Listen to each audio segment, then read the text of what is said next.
KHOU 11 Studios. This is HTownRush.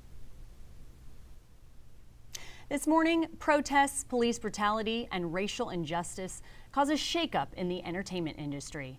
And it's sparking a big conversation on social media. Overnight, HBO Max temporarily removed Gone with the Wind from its streaming service. And the show's Cops and Live PD have both been taken off the air. So this morning, we want your thoughts on this. Do you agree with the decisions to remove those programs in the wake of George Floyd's death? You can join the conversation with a hashtag HTownRush. And our Lauren Tallarico will have more on that story coming up in just a few minutes. For now, welcome to HTownRush, everybody. Hope you got a great night's sleep. I'm Steph Simmons and Cheetah Craft. Tell us more about this lower humidity. Yeah, we have a cold front working through the area, and because of that front, humidity levels will continue to fall behind it. So it's taking its sweet time, but really because of that front, it's firing up a few showers. So notice even a few moderate downpours, mainly eastbound on I-10.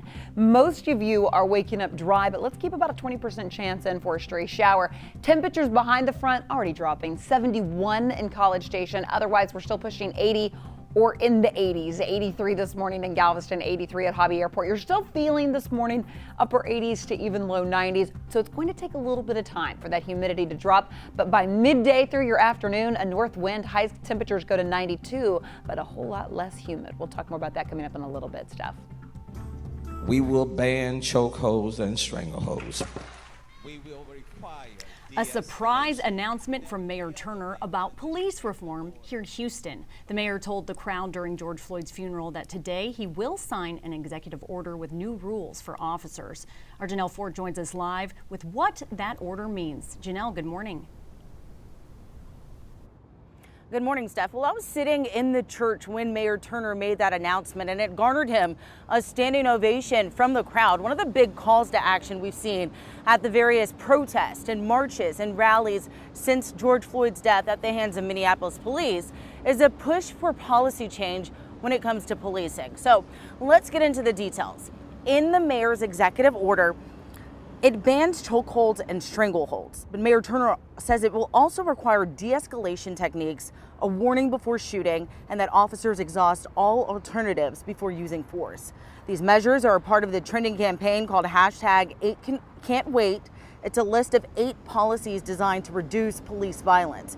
Now, we caught up with Houston Police Chief Art Acevedo after the announcement yesterday. He says that he supports the order, and a lot of the things that are in that executive order are things that the department is already doing.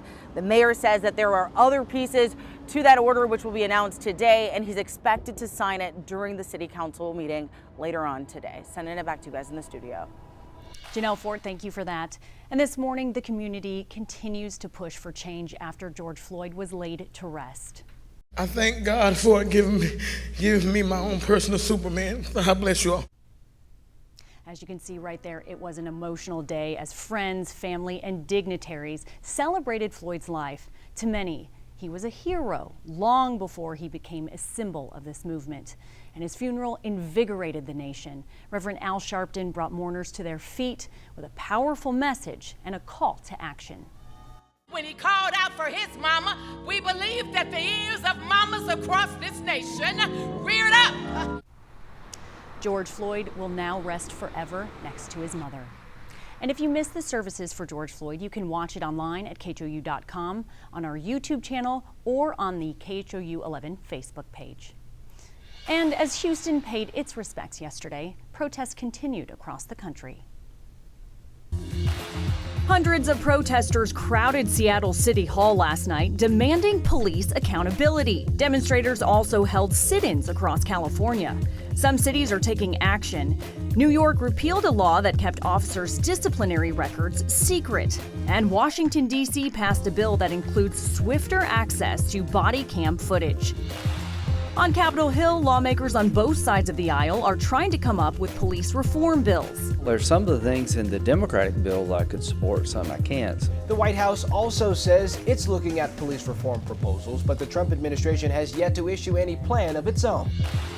A man who worked with George Floyd and the former officer charged in his death says the two knew each other. We heard reports that Derek Chauvin worked security at the same nightclub as Floyd. Now their former co-worker says they had a history of not getting along. They bumped heads. How? It has a lot to do with Derek being extremely aggressive within the club with some of the patrons. Authorities in Fort Bend County are looking for the person or people responsible for tagging cars and property in one Katy neighborhood with racial slurs. Officials with the Fort Bend County Sheriff's Office say about 30 cars were vandalized. Authorities don't believe the incident was race-related or specific homes were targeted. And those are the big stories on this Wednesday morning.